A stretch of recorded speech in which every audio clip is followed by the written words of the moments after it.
Bonjour tout le monde, le sujet de cette nouvelle vidéo, se tenir occupé, la clé de la sobriété, et c'est parti!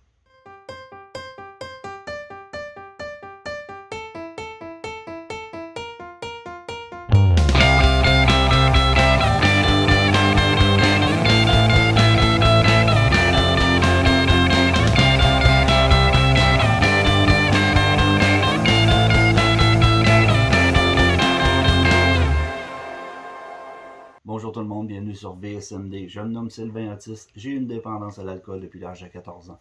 Je n'ai aucune formation en toxicomanie ou en psychologie et je ne détiens pas non plus l'ultime vérité. Je tiens seulement à partager avec vous la façon dont j'ai réussi à m'en sortir. Je tiens à souhaiter la bienvenue aux nouveaux abonnés et à ceux qui visitent la chaîne pour la première fois. N'oubliez pas de vous abonner et d'activer les notifications afin d'être averti de la sortie des prochaines vidéos. J'ai lu une publication d'une personne sur un groupe d'entraide Facebook qui disait « Je me rends compte que je consommais peut-être par ennui. Je trouve que depuis que j'ai arrêté de consommer, ma vie est fade. Je n'ai aucun hobby. Je pense toujours à consommer.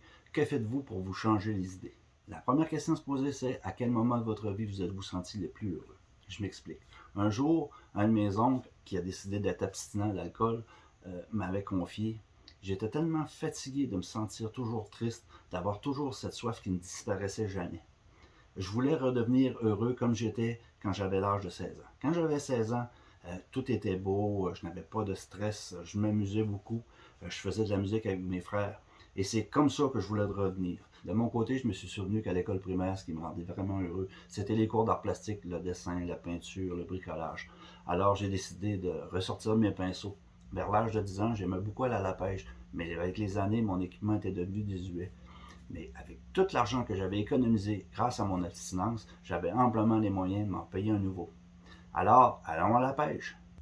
En résumé, reprenez contact avec votre enfant intérieur. Un enfant, ça ne se pose pas de questions, ça va où son cœur veut aller. Si vous aimiez chanter, alors chantez. Si vous aimiez danser, si vous aimiez peindre, si vous aimiez la bicyclette, la marche, le camping, faites-le.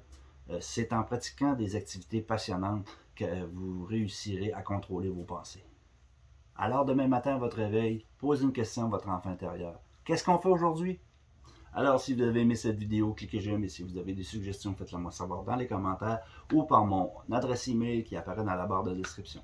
Je vous laisse sur une nouvelle capsule à ne pas prendre au pied de la lettre. Alors portez-vous bien, à la prochaine, surtout amusez-vous. Ciao!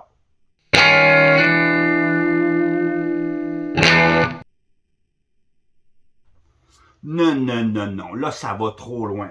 Moi je fous le camp.